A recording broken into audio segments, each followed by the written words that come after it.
Hello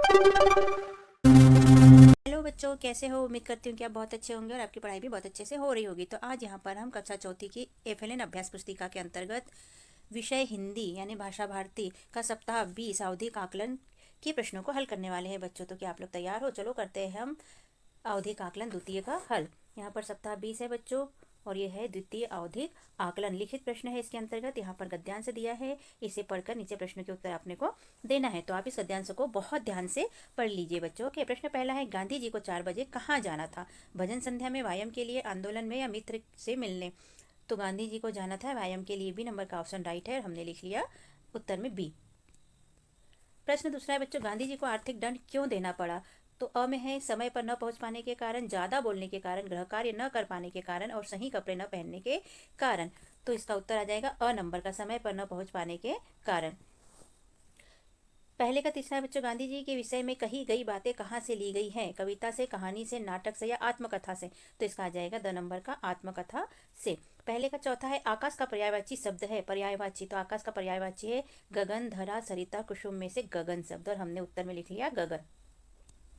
पहले का पांचवा है, सही वर्तनी वाला शब्द है। अ ब स द में से सही वर्तनी वाला है दंड, ब नंबर वाला और हमने उत्तर में लिख लिया ब दंड।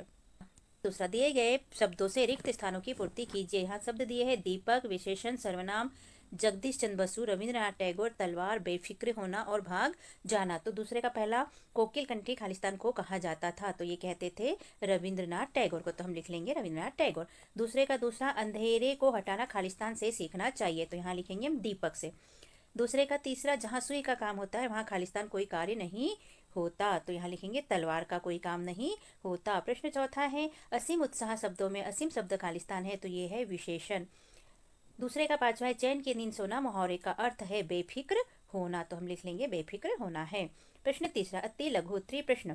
प्रश्न तीसरे का पहला, पृथ्वी से हमें क्या सीखने को मिलता है? उत्तर, पृथ्वी से हमें प्राणियों की सच्ची सेवा करना सीखने को मिलता है। प्रश्न तीसरे का दूसरा, रम्मू डिब्बों में क्या ढूंढ रहा था? उत्तर, रम्मू डिब्बों में गुलाब जामुन ढूंढ रहा था। प्रश्न तीसरे का तीसरा, पूर्व दिशा में लाली किस कारण होती है? उत्तर, पूर्व दिशा में लाली सूर्य के उगने के कारण होती है। प्रश्न तीसरे का चौथा, पेड़ पौधों में भी सुख दुख का अनुभव होता है, इसे किस यंत्र से मापा जाता है? उत्तर, पेड़ पौधों में भी सुख दुख का अनुभव होता है, इसे केस्कोग्राफ से नापा जाता है। प्रश्न तीसरे का पांचवा, सरिता हिंदी सीख रही है, इस वाक्य में भूतकाल में बदल कर लिखिए। तो इसको हम भूतकाल में बदलेंगे इस वाक्य को, तो हो जाएगा सरिता हिंदी सीख रही थी। क्या हो जाएगा? सीख रही थी। प्रश्न तीसरे का छठवां बच्चों, दिए गए वाक्यांशों के लिए उचित शब्द लिखिए। पहला, दर्शन करने योग्य, इसका एक वाक्य हो जाएगा दर्शनीय। दूसरा, वह स्थान जहाँ दो नदियां मिलती है, इसे कहते हैं संगम। प्रश्न चौथा, लघु उत्तरीय प्रश्न के अंतर्गत चौथे का पहला, मछली से स्वदेश के लिए त्याग और दुख से धीरज रखना पेड़ों से सीखना चाहिए। उक्त भाव प्रकट करने वाली कविता की पंक्तियां लिखिए। तो हम उत्तर में कविता की पंक्तियां लिख लेंगे जिसमें कि ये वाला अर्थ निकलता है। तो यहाँ हम लिखेंगे, मछली से सीखो स्वदेश के लिए तड़प कर मरना, लता और पेड़ों से सीखो दुख में धीरज धरना। ये पंक्तियों का अर्थ ऊपर जो लिखा है ये है। प्रश्न चौथे का दूसरा है बच्चों, प्रार्थना कविता में कवि ईश्वर से बल क्यों मांग रहा है? उत्तर, कवि बापू का सपना पूरा करना चाहता है, इसीलिए ईश्वर से बल मांग रहा है।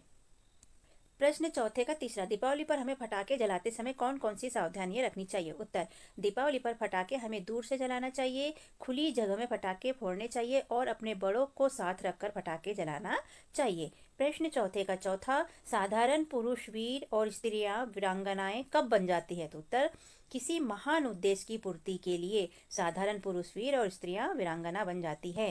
प्रश्न चौथे का पांचवा, दिए गए शब्दों में से रकार और रेफ वाले शब्द छांटकर लिखिए। तो यहाँ शब्द दिए हैं प्रकाश, नर्म, क्रमांक, आक्रोश, पर्व और दर्पण। तो यहाँ रकार वाले शब्द लिखेंगे और यहाँ पर रेफ वाले शब्द लिखेंगे। रकार किसे कहते हैं? जो शब्द में नीचे लगता है। और रेप किसे कहते हैं? जो ऐसा लगता है उसे रेप कहते हैं। तो यहाँ देख लेते हैं, यहाँ हो जाएगा प्रकाश, क्रमांक और आक्रोश और यहाँ हो जाएगा नर्म, पर्व और दर्पण। प्रश्न चौथे का छठवां, दिए गए शब्दों के मूल शब्द तत्सम शब्द लिखिए। तो हम देख लेते हैं बच्चों, यहाँ जो शब्द दिए हैं इनके मूल शब्द क्या है? तो वाणी का मूल शब्द है वाणी और त्रिशूल का मूल शब्द है त्रिशूल, नयन का मूल शब्द है नयन, शीतल का मूल शब्द है शीतल, स्नेह का मूल शब्द है स्नेह और सूरज का मूल शब्द है सूर्य। तो इस तरह हमारा ये कंप्लीट हुआ। प्रश्न 5वां दीर्घ उत्तरीय प्रश्न। प्रश्न 5वें का पहला, प्रार्थना कविता का सार अपने शब्दों में लिखिए। तो यहाँ अपने शब्दों में लिखना है बच्चों, हमने लिखा है, आप इसे थोड़ा बदल भी सकते हैं। कवि ईश्वर का उपकार मानते हुए उन्हें धन्यवाद देते हैं। कवि भारत देश के योग्य बनकर यहाँ की प्रकृति, मानव समाज सभी को अपना सगा मानता है और इन सभी के सुख दुख को अपना समझते हैं। प्रश्न 5वें का दूसरा, नेहरू जी ने अपनी पुत्री को लिखे पत्र में ठीक बात का निश्चय करने के लिए कौन सा उपाय बताया था, लिखिए। तो उत्तर, नेहरू जी ने ठीक बात का निश्चय करने के लिए संसार को किताब मानने की सलाह दी थी। उन्होंने कहा था कि अगर समय के बारे में जानना है तो संसार रूपी किताब को पढ़ने की जरूरत है। प्रश्न 5वें का तीसरा, नर्मदा द्वारा अपनी आत्मकथा में नर्मदा कुंड से दूध धारा तक का वर्णन किस प्रकार किया है। उत्तर, नर्मदा कुंड से निकलकर बहुत पतली धारा के रूप में कपिल आश्रम तक आती हूँ। यहाँ एक प्रपात के रूप में मैं नीचे गिरती हूँ। इसके बाद कुछ आगे चलकर छोटा सा प्रपात है जिसे दूध धारा कहते हैं। तो बच्चों यहाँ पर वीडियो को रोककर आप आराम से प्रश्नों के उत्तर लिखिए, समझिए, ठीक है। तो आपको कैसा लगता है हमारा समझाना और हमारा ये सब लिखवाना आपको? तो अगर अच्छा लगता है बच्चों तो आप सब्सक्राइब कीजिए और भूलिएगा नहीं सब्सक्राइब करना, जिससे कि आपको हमारे हर वीडियो बहुत जल्दी मिले और आसानी से मिल पाए। और लाइक और शेयर भी कीजिए बच्चों। तो यहाँ पर आगे देख लेते हैं प्रश्न 5वें का चौथा, बंजारे ने पड़ोसियों से क्यों कहा, देखो भाइयों कैसा अंधेर है। उत्तर, ठग बंजारे के घोड़े को अपना घोड़ा बता रहा था। इस बात को लेकर बंजारे ने पड़ोसियों से कहा, देखो भाइयों कैसा अंधेर है। हमने बंजारे वाली कहानी पढ़ी है बच्चों, उसमें ठग कैसे बंजारे का घोड़ा हत्या लेता है। वो कहता है कि खूंटे ने घोड़े को जन्म दिया है। बड़ी मज़ेदार कहानी है, क्लासरूम में हमने पढ़ी है और जिन बच्चों ने नहीं पढ़ी वो पढ़ लीजिए। अब यहाँ से मौखिक प्रश्न चालू होते हैं बच्चों। इस चित्र को देखो ध्यानपूर्वक, क्योंकि इसी के अनुसार हमें मौखिक प्रश्नों के उत्तर नीचे प्रश्नों में देना है।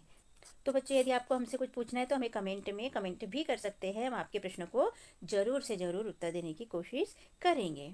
आगे देख लेते हैं, चित्र दिखाकर प्रश्नों के उत्तर पूछे कोई 5, लेकिन हम तो सभी देखेंगे। इसमें से कोई 5 आपसे टीचर पूछेंगे और आपको उनके जवाब देने होंगे, लेकिन आपको सभी के उत्तर आने चाहिए। तो देखते हैं पहला प्रश्न।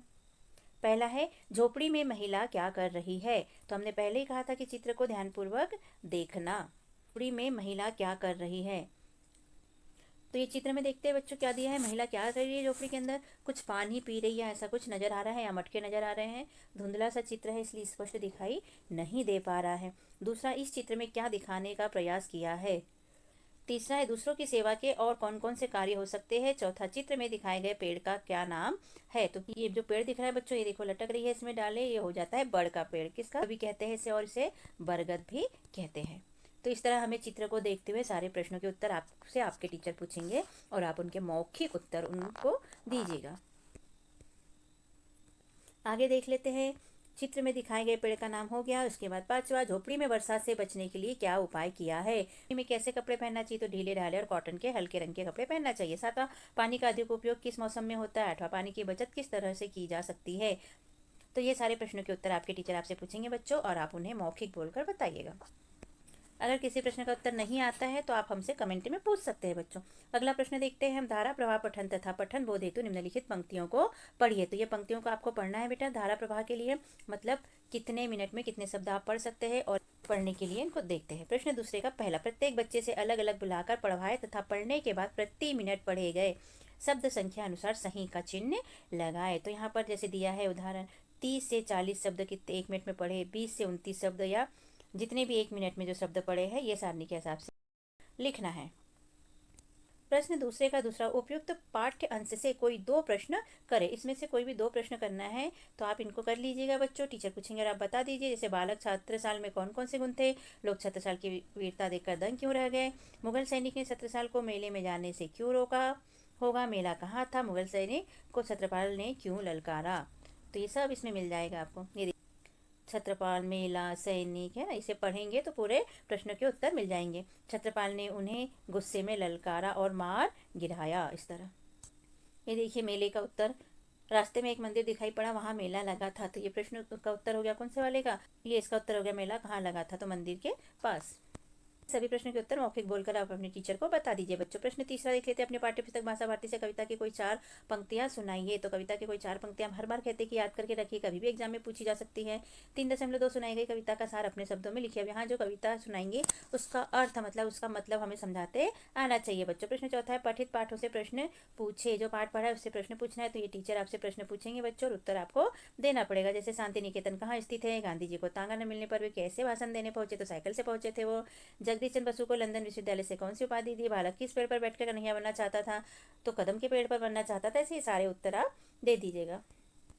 प्रश्न 5, स्वतंत्र अभिव्यक्ति। किसी एक विषय पर 5 वाक्यों में अपने विचार व्यक्त करने को कहे। ये टीचर कहेंगे और आपको बोलकर बताना है। पहला, स्कूल या घर पर पानी के सही उपयोग। यदि बादल रंगीन पानी बरसाते। आसपास के किसी मेले का वर्णन। आप अपना जन्मदिन कैसे मनाते हैं। यदि आपके पंख होते तो क्या करते। टीवी का कार्यक्रम जो तुम्हें पसंद है। तो इनमें से किसी पर भी टीचर 5 पूछ सकते हैं और आपको बताना है।